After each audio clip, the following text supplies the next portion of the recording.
Alright, what's going on everyone? Supreme Kami over here. So I'm gonna be doing the Alteration reviews for those two new surprise drop on Friday night. I think the Alteration video is not gonna drop this. It's probably gonna be dropping maybe on Sunday morning. I think that's probably gonna be it because I did drop a few already. So before talking about this, I'll probably do 7 of them, but probably gonna be on the regular schedule. So it's gonna be in that Tuesday night, like morning, Wednesday morning. I think initially these units are supposed to come out the following week, like this upcoming week, as the Super Soulcast. But for whatever reason, they decided to push the button for like a few days early. There are some pros and cons to dropping it early. I think for cons, look at it. They did. This is supposed to be a standard week. I'm not sure why they dropped so many like banners during a week span, which I think is just a little bit unbalanced in a way, if you want to call it that. But obviously, there's no means of like, oh, you have to pull every banner, right? Obviously, that is quite impossible. Pulling on every banner is just not reasonable. So you just have to be really smart on like what kind of banner you guys can be looking at. But some advantage you can be looking at this banner over here. These two banners actually are going to be dropping the material D. I would think this banner is intended for next week. That's why they're dropping the material D. It says right here, you can attain expired Z and material D per capsule extend. So if you do one multi summons, you are going to be able to get the material D. So I think this is supposed to be intended for next week Tuesday slot. But we shall see if Tuesday night they're going to drop an additional 2 banners and whatnot. I think if they would, man, that is going to be crazy. But anyways, that is that right here. So I think they're just on an early schedule, I would say. And then on top of that, they are dropping a hardship sales campaign right here. You guys can take a look into the details of it. I'm not gonna go too much into it.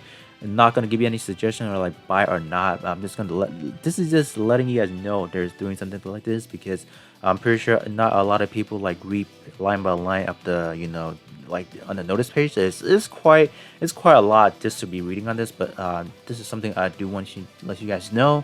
The gift they're talking about is if you guys are buying out the August sale chips, sales round 2, that is the only one that the gift will be validated. If you buy some at like some different types of horror sales, like the inexpensive one, not even inexpensive, right? You have to buy the specific one. So that is pretty much it, right? So after you buy the purchase, you're not gonna be getting the gifts right. I think it says that it'll be distributed after the campaign or whatever. So that is something I just wanted to let you guys know. This is obviously not anything of a promotion and whatnot. So that is that. Besides that, they also are dropping the next week's the AI build project pilot already. So that is like, why are they releasing it on an early schedule?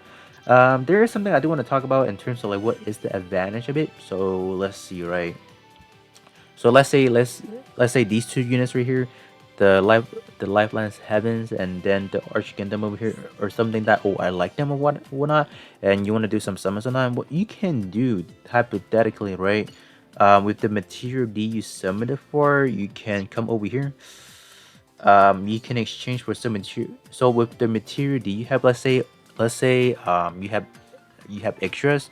You can actually trade it for material C, and you can just use it to either get some Wing Zero parts, for example, or you can use you can use that to exchange for the Wing Zero L badge, for example. And you can come over here and then do some let me see, it should be this one over here. You can get this right here. That is but there is something I do want to warn you guys, that when you guys are exchanging one material to another material, you are using twice as much. So it says right here you're gonna need 2. So in order to get 5 material C, you will need 10 material D before you even exchange for it. So that is something I just wanted to let you guys know right there. For this first and foremost right there. So alright, let's actually get into the actual alterations over here.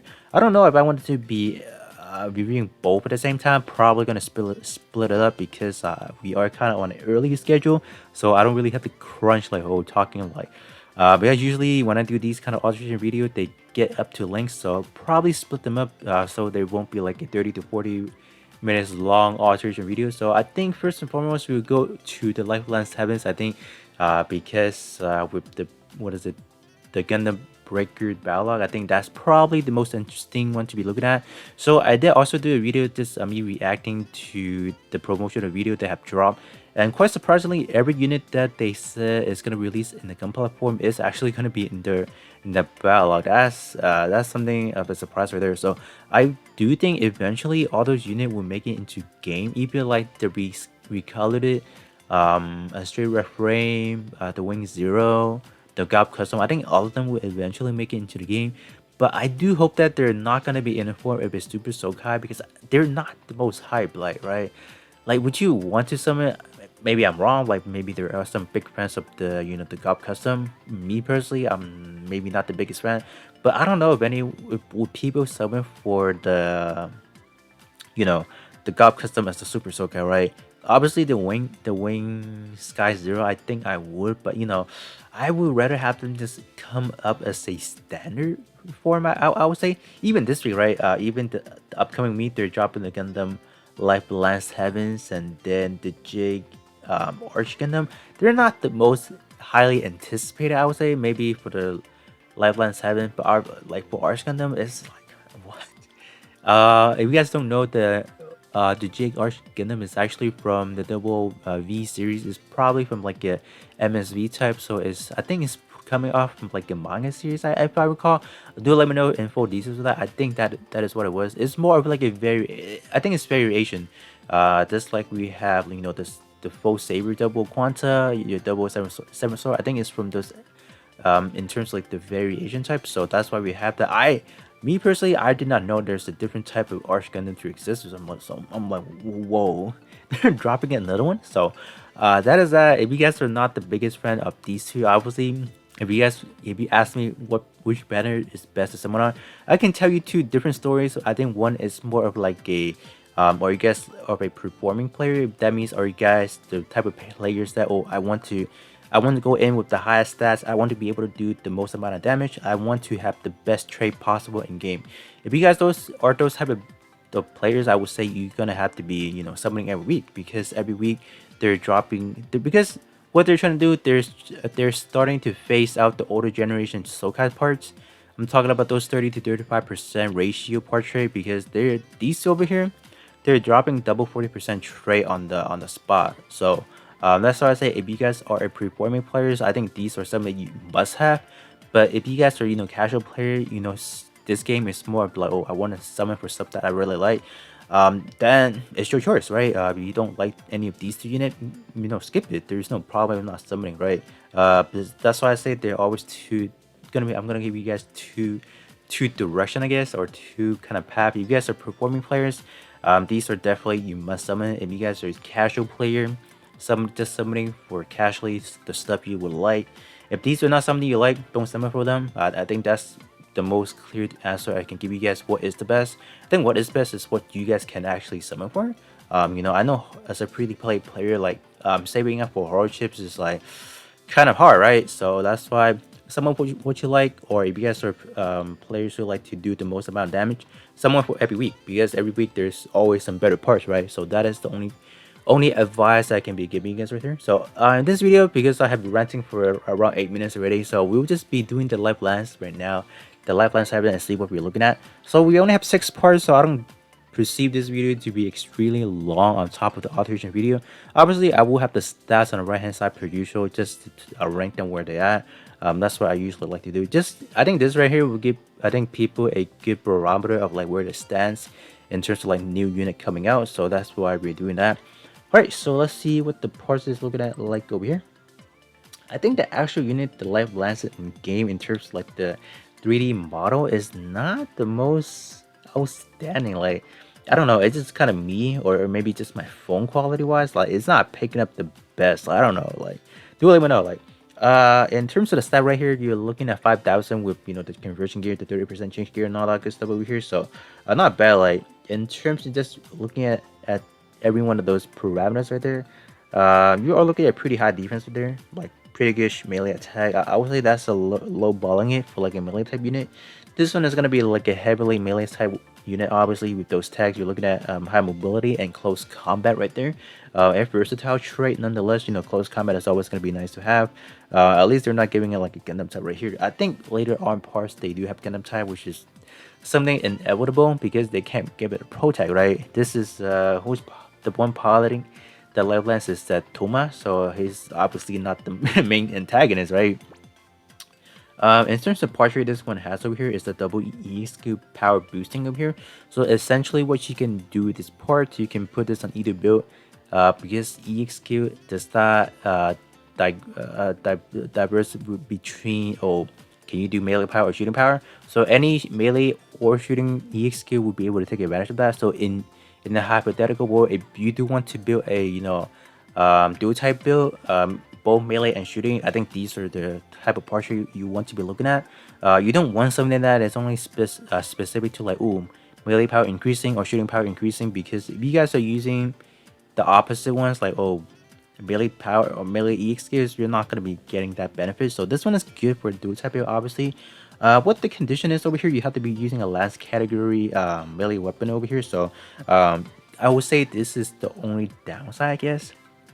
Just because I feel like there's just not a lot of, but granted, this would be no problem if you guys are running this on a skin, because skin will allow you to bypass that, no problem. So I do hope that everyone like to this day should be using a skin right now, because skin is probably the most important thing to be able to use to your full advantage. So not bad overall.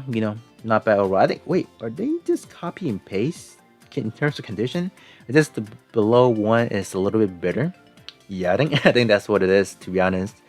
I mean, this I do have no problem with this head over here, but maybe just talking about statistically, I would say, gosh, I would definitely have to give it to the GN Ultron that came out probably 2 weeks ago. Because that one is a 40% trait head over there, I think that would definitely age well beyond this one over here. But the problem with the GN Ultron is that one is locked to an Outfighter or Infighter. So if you guys are Outfighter pilot or Outfighter user, that may be a bit of a problem. But if you guys are statistically wanting like, what is the best part trait for a head melee, I gotta say the GN Ultron right now is probably gonna be outperforming any of the releases, right? If you see anyone with like 30 to 35, you're probably don't even bother with it, because the GN Ultron is going to be by far the better alpha in terms of melee department, I would say. But not everyone is into those like nitty gritty of those specific portraits and all that. But just saying which one is the best, I would just gotta give it to that. But if you guys don't have any of those better choices, this one's definitely going to be a solid one to looking at over here. Alright, moving on to the chest over here. We have a range EXQ over here. Let's talk about the overall parameters over here. You are looking at some okay-ish armors over here. Like lately, I have been catching a lot of chest area, having insane amount of armors. Like what? This one is pretty good. I would have to say. In terms of the offensive values and then the defensive value, they are pretty similar. Like offensive, you're looking at 4100, and defensive, you're looking at 4,700, which is good. So that's why when you're looking at the stats with the change gear, you're looking at about 5,000 per pop. So both sides you're looking at pretty good. Like this one is definitely something that is for like a dual type build. I would say, if you ask me, right, in terms of the overall stat you're looking at over here. Obviously, the word trait is not going to be supporting that, because you are looking at high mobility and then close combat, a 2 trait or 2 tags that is noticeable on a melee build. On a shooter build, you won't be seeing that at all. So that is but overall, I just want to point those out, right, because the stat is pretty similar for both sides. So not bad overall, not bad. In terms of the Megasonic Cannon, I think it's just more of like a straight beam struggle type of EXO, so it's not gonna have like a mini cutscene or whatever. It's just gonna directly shoot out a beam, just like the Strike Freedom, if you guys have used that already, or if you guys have seen animations on that already. So it's not any of a fancy type of EXO whatsoever. But if you are someone who, for example, do like this type of EXO, you must have to alterate it, because without alteration, you are only looking at D power, which is not going to supply you with enough output. So if you do want to get the most out of it, you're going to definitely have to alterate it. This one can access on your skin for an EX skill slot, or you can definitely put this on your main slot for example, purely for the stat line obviously. And then as for the sub slot, you do want something that definitely has a portrait, obviously, just to get a little bit of a better advantage overall, just to maximize those trait slot, right? So that is, I do have no problem with this over here. I think the stat is pretty good all around, right? Not bad overall. All right, moving on to the arm right here. Let's see what we're looking at. Um, okay, let's see. So in terms of the arm, I would say the direct output of the melee stat is a little bit low. The one we have been seeing in terms of like after the 3.0 or like after the second year anniversary, we have seen arms around the 10k mark without the conversion gear. So you're looking at roughly around there. I think to this day, the double shield quantum arm is still the better one. That one has the amazing 40% trait. So that one would definitely age beyond this one for sure. 6,000 for the melee defense is absurdly high right there. So with the conversion gear, that's why you're looking at 11,519. That is definitely like a top line melee arm to be using. But let's see the part if that portrait kind of supports that. In terms of word check, high mobility, and Gundam type, man, they would man. If they wouldn't put Gundam type on an arm, I would think it's a little bit better. Yeah, I think that's my problem with the arm is like because the arm is the most essential part for like a melee build. So in a hypothetical world, you want to be subslotting it sub again. So your subslot should be this arm again. But if not, I would say coming over here to some of your big scale will definitely solve many of the problem. I would say let's see, maybe the XCF. This the XCF has yeah, so I think this would definitely solve it. This one does give you a high mobility, so you're gonna roll in with the subslot parameter up by you're gonna get a 30.5% subslot ratio already. So this one is already something that's good. Not to mention the stat line, this is already perfect, I would say. So that is that, right? I'm just giving you guys some subslot option right there for the arm wise.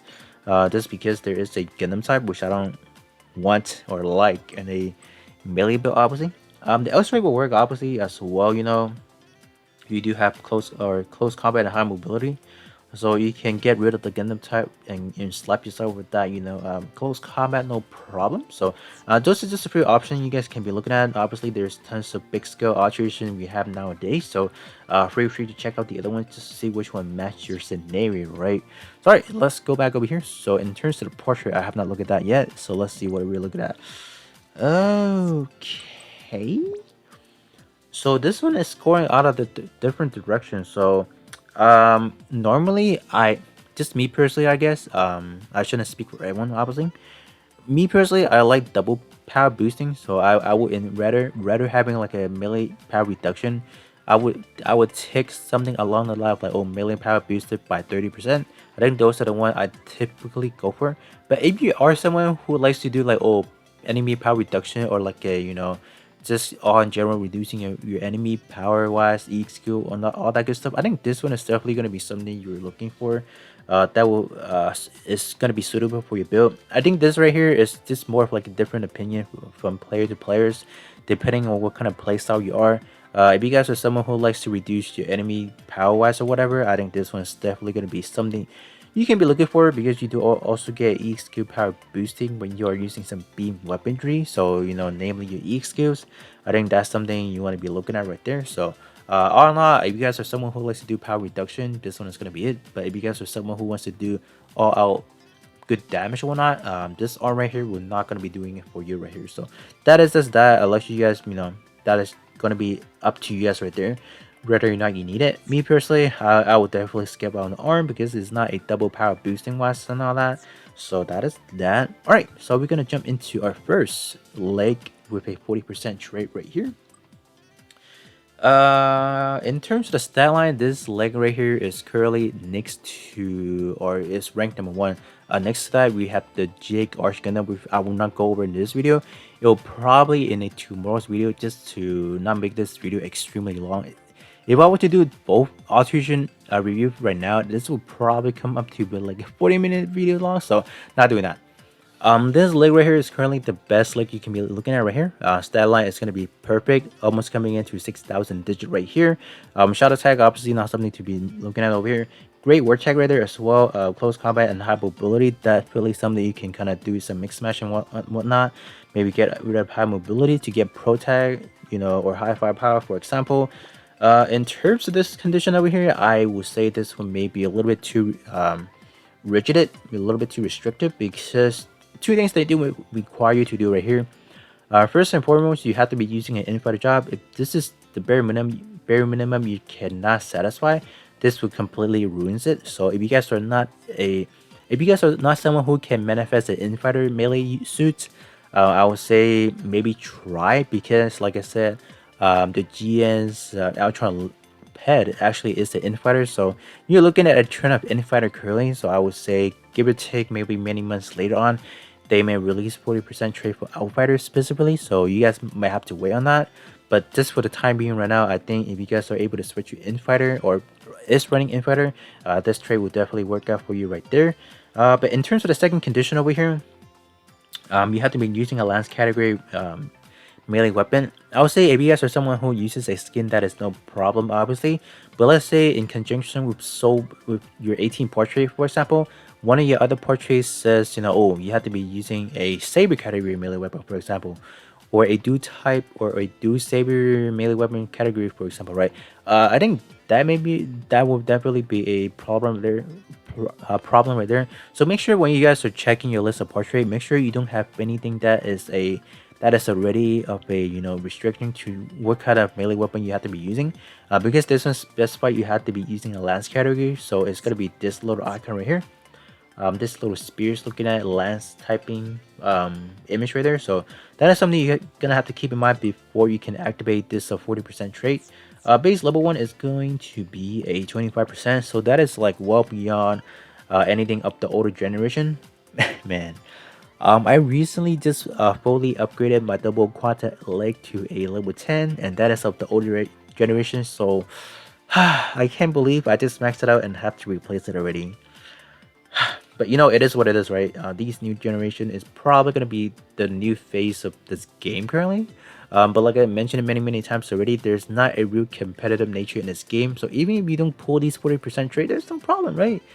Because there's probably not an event that will have you do insane amount of damage, I would say. So you guys should be in pretty good hands if you guys cannot even get these kind of 40% trade. But obviously, if you are someone who can manifest, you know, or able to summon numerous times a week, you know, definitely focus on the leg. I think the leg is definitely the A part you want to be getting out of this set right here. So that is that. All right, moving on to the backpack right here. In terms of the stat right here, man, continue the trend. This one is currently the rank number 1 in terms of your melee department right here. Not bad overall. In terms of tag wise, you are going to be looking at high mobility and you know, Gundam type. Probably not your best combo right there. So you know, in terms of Gundam type, you may be able to switch it out to something else. You know, that is going to be the whole gist of it right here. In terms of the EX skill, let's look at the EX skill right here. This one is going to be an exclusion right here. So take every beam blast and overwhelm your enemy with a thrusting / shooting combo attack over here. So keep this in mind, this is a EX skill, a custom EX skill that you would have to alterate in order to take advantage of that A- power. Is it A-? Yeah. Because pre-alteration you are looking at only a C power. The reason being that because the first time usage is only a 12 second. So from what we have seen from previously, usually these 12 seconds first time usage, in terms of looking at these 100% cooldown EX skill, usually they're a little bit, in terms of power wise, a little bit scaled down, just a little bit. So that is that, right? So in order to take advantage of the full power, you're gonna have to alterate it, obviously. So at max, you're only looking at 8 seconds first time usage. What I don't like, I have not even looked at the animation yet, but what I don't like on paper already, they're not giving you any additional effects.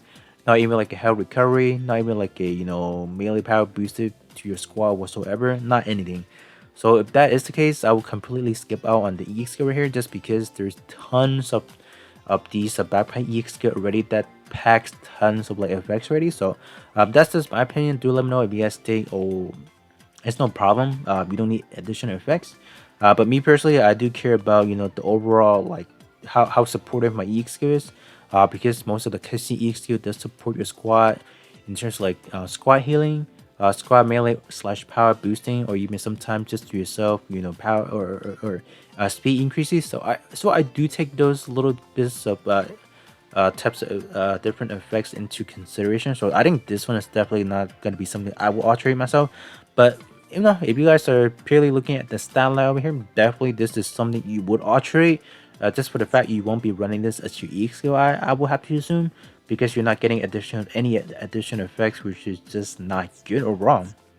Moving on to the last thing over here, in terms of the lens, it's good. Like after the conversion gear, you're looking at 11,962. So that's definitely right up, right up in the top of the line already. So you also get some shot attack as well. Like that's good, not bad overall. So in terms of attack wise, you are going to be looking at high mobility and Gundam type again. In game currently, let me see. Do we have any good sub slot in terms of big skill that is lance category? I just want to just a little bit curious right here. We do. So this is pretty much a safe to save right here. Well, this is good. All right, this is good right here. You know why this is good? So let's say in a scenario where you're not able to pull double, right? Whoops, I think I exited out. My bad. Let me click back onto it. If this thing will ever loads. All right, let's say in a war you're not able to pull another lance. Or let me take this back. Because this is a EX skill based melee weapon, so obviously you don't want to subslot itself. What you want to do, you want to subslot something that may be having like a portrait, so you can take advantage of some, you know, power boosting and whatnot. So that's why I went over here and look at some, you know, lance category, you know, melee weapon, just to see what we were looking at. We do have a bunch, and then of all of them, only this one, the Barbados one, has a portrait, so that is something we can be looking at over here. 30% power back, each skill power boosting by 30%. Not bad, or not bad, right? Because this is the only option we have. We do have some crits right here, which I will, to this day I would still say crit is not, it's not good in this game. It doesn't really proctor at all. It proctors for normal attacks, but in terms of like EX skills, they're active 100% of the times already, so that's why it's not important at all. So that is that, right? This one will definitely be your good subslot option right there. You know, that is, you know, the only one, right? So I think that should be pretty much it. You know, oops, I backed out again. So that is gonna be pretty much it for the Livelance Heavens over here. I think the only important part you want to be looking at so far is gonna be the leg. 40% trade is definitely gonna be good, but like I had mentioned, those two conditions may not be the most welcoming for, you know, to certain players, obviously. But in terms of some stat line, this unit over here definitely serve the purpose. Like I said, the backpack cutscene EQ may not be the most outstanding thing you're looking at, but if you purely want a stat line of the back, is definitely right there, right? 5900 for that back melee with that conversion gear at max. That is definitely something good. So I might look that into like a second choice over there. But let's say we look at head. This is head. Would you want to alterate it? That one really depends, right? Because it's a 30% trait right now, so I would say it's just right now. But like, we just waiting for all those 40% trade to slowly trickle in. They have been doing that for a very good job already. You know, every part right now has been 40%. We have a head that is 40%. If we have a chest that's a 40%, we have an arm that's a 40%, and then we now have a leg that's 40%. I think melee lately has been getting all the love, all the attention so far. So I do think in the futures, pretty soon, I would say, they will release a melee weapon that is going to be a 40% trait. So when that happens, I would think every Sokai / Gundam Battle Festival melee weapon will get invalidated by those 40% trait. Obviously, you know, if you guys are not the player that cares too much about the statistics, doing the most amount of damage, I think you guys don't have to worry about too much into summoning on those banners. Or it just really depends on what unit they drop that into, right? So I think that should be the overall premise right now, what we're looking at. These 40% are going to slowly trickle into the game. Whether or not you want to transition over them, it really depends on yourself. If you guys, like I said, I have mentioned those two types of players. If you guys are pre-forming players, obviously you will have to transition into them. But if you guys are someone that does not really too much care about, you know, the overall statistics or whatnot, definitely you don't have to worry about that. So that should be pretty much it for this video over here. I did not know it's gonna come up to another 30 minutes over here with only one alteration video. So tomorrow I will be, you know, diving in again into the other one, the Arch Kingdom itself. So that being said, this will be pretty much it for this video, and then I will catch you guys out on the next one.